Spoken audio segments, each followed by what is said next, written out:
Bismillahirrahmanirrahim. Assalamualaikum warahmatullahi wabarakatuh.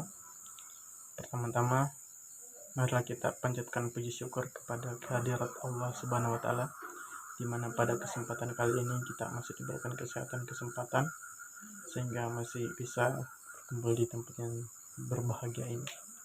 Tak lupa pula kita kirimkan salat serta salam kepada Nabi junjungan kita, Nabi Muhammad SAW, sebagai suri teladan uswatun hasanah bagi kita semua. Oke, terima kasih. Perkenalkan, nama saya Fadli. Saya dari kelas ilmu politik B angkatan 20.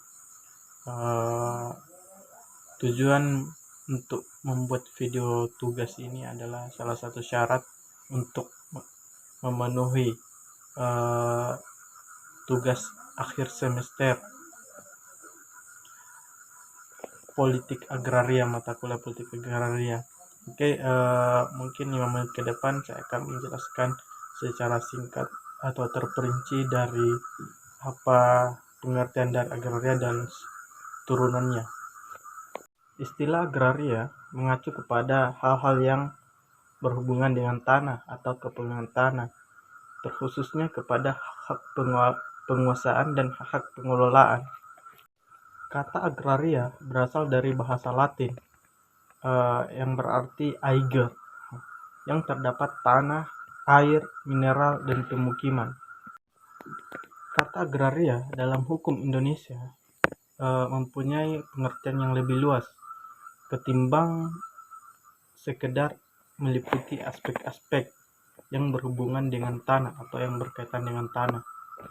Undang-Undang Pokok Agraria atau biasa disingkat dengan UUPA disahkan pada tahun 1960, bertepatan dengan 15 tahun Indonesia telah merdeka. Undang-Undang Pokok Agraria bertujuan untuk melindungi dan menjamin hak-hak rakyat, terutama rakyat miskin, atas lahan dan pemanfaatan kekayaan alam, untuk menciptakan keadilan sosial dan kesejahteraan. Pemerintah Orde Baru setelah membawa perubahan besar pada politik agraria di Indonesia pasca 1965, Belanda dengan rezim sebelumnya yang memiliki pandangan politik agraria tahu tanah untuk rakyat dan tanah untuk petani penggarap. Secara umum, karakter utama politik agraria Orde Baru adalah memperlakukan tanah dan sumber alam lainnya sebagai komoditas yang membuka ruang bagi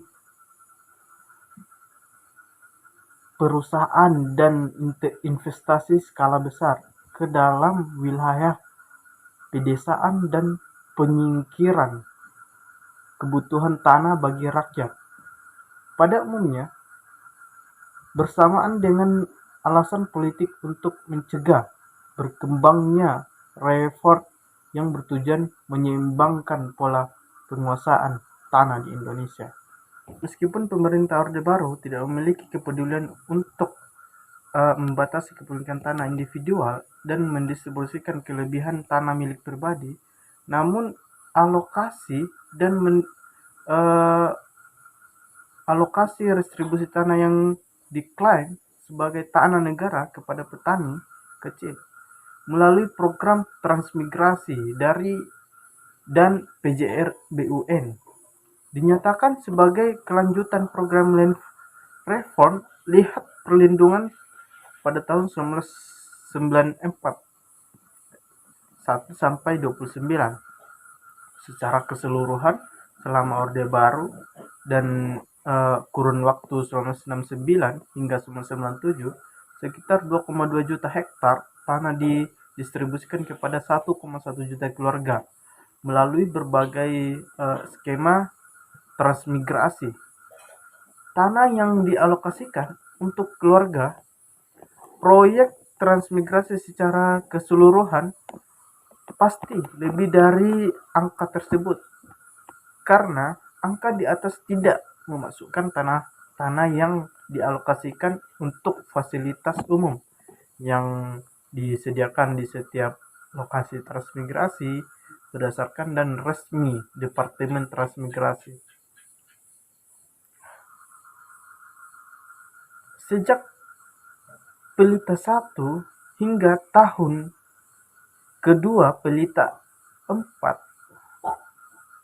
3,6 juta hektar tanah dialokasikan bagi program transmigrasi.